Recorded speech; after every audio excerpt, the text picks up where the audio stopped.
नमस्कार, मैं टीपू सुल्तान और आप देख रहे हैं एक्सप्रेस न्यूज़। एक्सप्रेस न्यूज़ की टीम आज मौजूद है जो वरिष्ठ एडवोकेट आमिरुल्लाह अंसारी साहब के पास।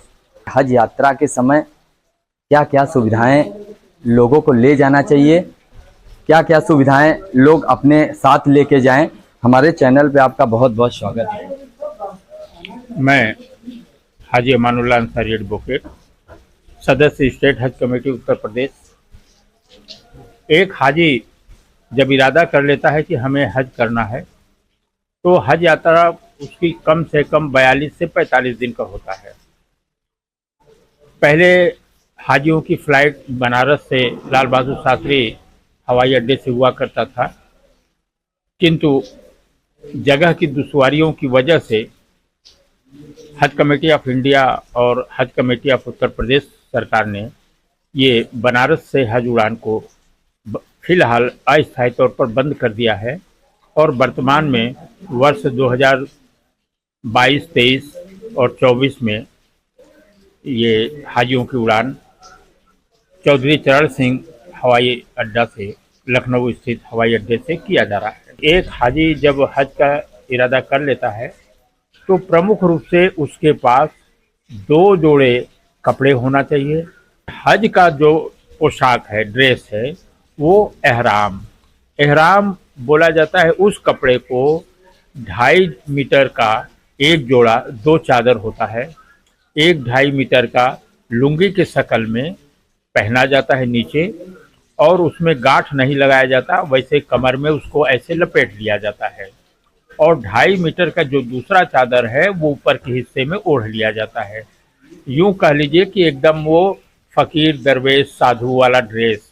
और इस ड्रेस में चाहे किसी मुल्क का बादशाह हो, राष्ट्रपति हो, वजीर हो, अमीर हो, गरीब हो, सब इसी ड्रेस में होते हैं। और खाने काबा हो, चाहे मस्जिद नबवी मदीने शरीफ हो, या सऊदी अरब का कोई भी खित्ता हो, कोई भी मस्जिद हो, कोई भी इबादत खाना हो, वहाँ पर कोई अमीर और गरीब का अंतर नहीं होता, कोई डिस्क्रिमिनेशन नहीं होता। जिसको जहाँ जगह मिला, जो पहले आया वो सब में खड़ा हुआ।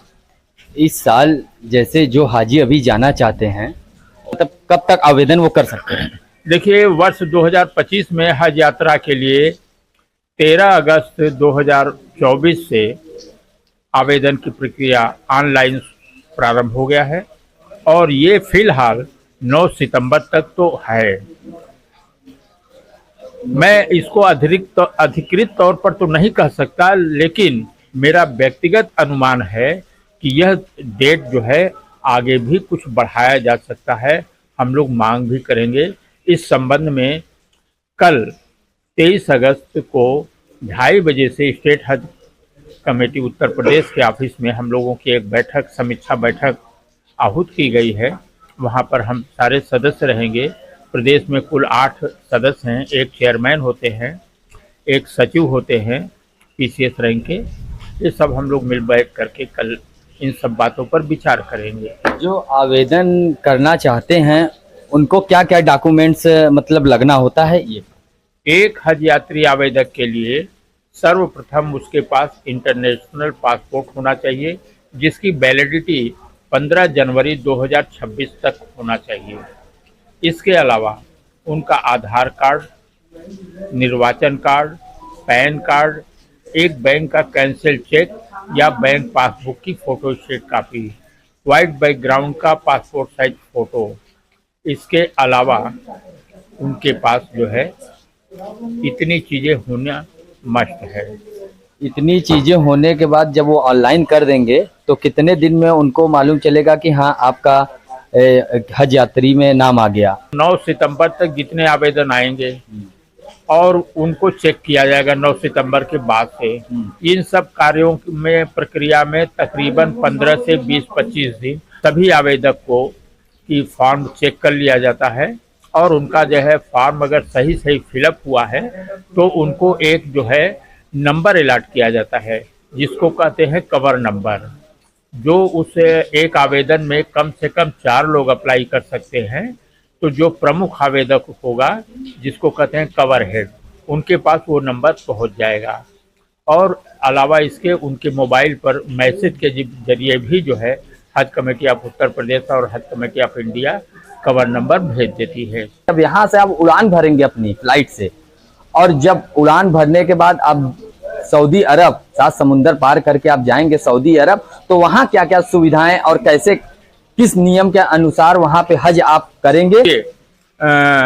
आप जैसे ही हवाई अड्डे पर पहुंचेंगे, हमारे स्टेट हज कमेटी के मेंबरान, हमारे स्टेट हज कमेटी के स्टाफ सारे लोग रहते हैं, एयर सर्विस के स्टाफ रहते हैं, वो बहुत ही अदब और एहतराम के साथ हाजियों को वेलकम करते हैं। उनके लगेज अटैची ले जाकर जहाज में, कार्गो में जहां लोड करना होता है वो करते हैं।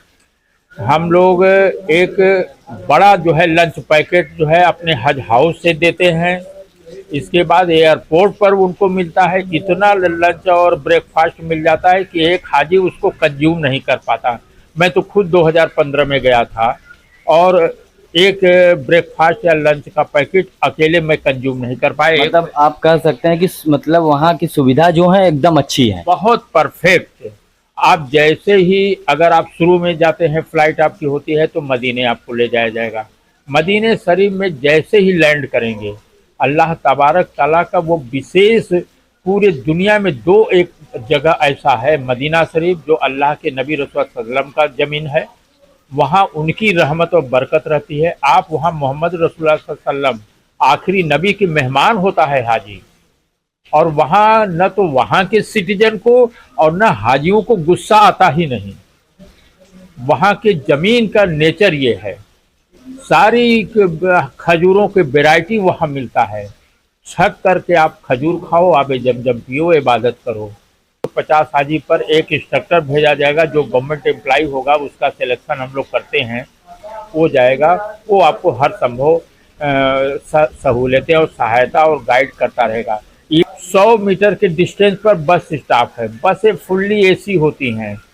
हाजी जब तक आराम से बैठ नहीं जाएगा तब तक वो बस स्टार्ट नहीं होगी, और जब तक वो उतर नहीं जाएगा तब तक वो बस चलेगी नहीं।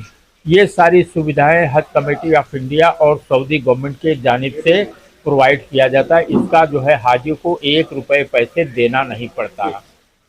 मेट्रो ट्रेन की भी सुविधा होता है, उसमें भी आपको किराया नहीं देना है।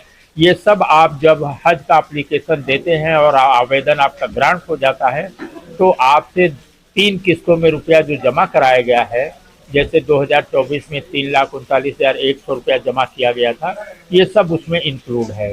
बिल्डिंगें बहुत अच्छी होती हैं, फुल्ली एसी होता है, किचन होता है, 2 सिलेंडर प्रोवाइड होता है। वो सिलेंडर का पैसा आपका ऑलरेडी जमा है। 2 सिलेंडर जब आप कंज्यूम कर लेंगे, और वो 2 सिलेंडर मतलब 25 हाजी पर आधारित एक किचन होता है। अब वो लोग अपना अपना बारी बारी से खाना बनाते हैं। सिलेंडर ख़त्म हो गया तो सब लोग 1-1 सऊदी रियाल कंट्रीब्यूट कर लेते हैं। 25 सऊदी रियाल में एक सिलेंडर मिल जाता है, दूसरा आकर रिफिल हो जाता है। तो आप देख सकते हैं वहाँ पे जाने के लिए कितनी सुविधाएं उपलब्ध कराई जाती है वहाँ के सरकार के द्वारा। तो अगर आप भी हज करने अगर जाना है तो आवेदन जो है 13 अगस्त से 9 सितंबर तक ही अभी डेट फाइनल हुआ है। और ऐसे ही खबर देखने के लिए बने रहें एक्सप्रेस न्यूज़ पर।